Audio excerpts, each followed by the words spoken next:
السلام عليكم. النهارده هنعمل كحك العيد. يا رب الوصفه تعجبكم وتجربوها، وكل سنه وانتم طيبين.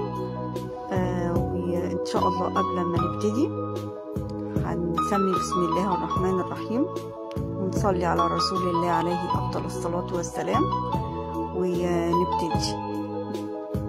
اول حاجه انا هجيب كيلو دقيق، والكيلو الدقيق بياخد 2.5 كوباية سمن. انا هعمل لكم المقدار بالكوبايات.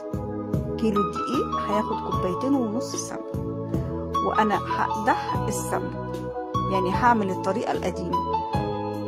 هنقدح السمن وبعد كده اخد الكيلو الدقيق انخله، وبعد ما يتنخل هحط عليه ربع معلقة ملح ومعلقة كبيرة بيكنج باودر،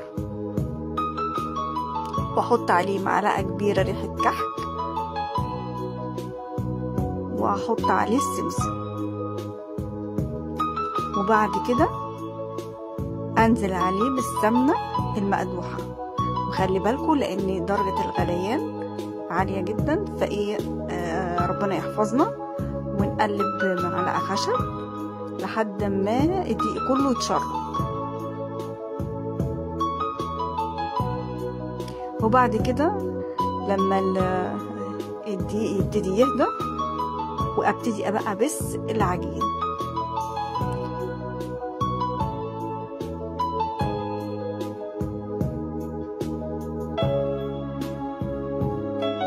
كله كده اتشرب من السمنة،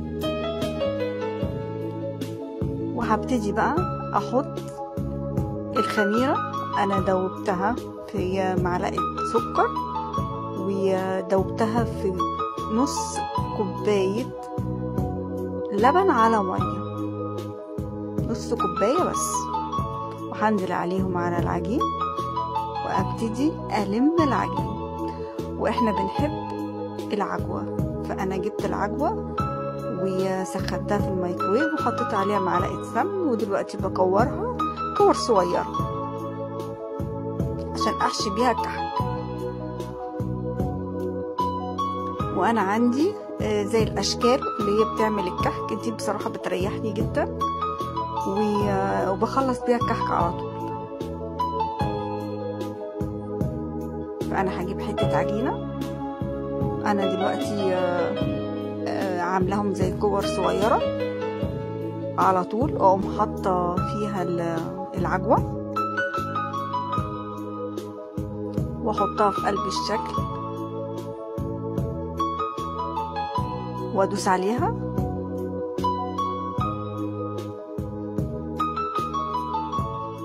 شفتوا بقى شكلها عامل ازاي؟ بسم الله ما شاء الله تبارك الله، شكلها حلو.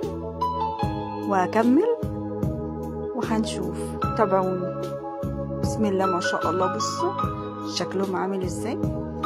وده شكل النهائي. يا رب الوصفة تكون عجبتكم. شايفين شكل العجوة دايب دوب وناعم، وبسم الله ما شاء الله. ربنا يحسن ما بين ايدينا وايديكم. لايك وشير ودعوة حلوة وقلب. سلام عليكم.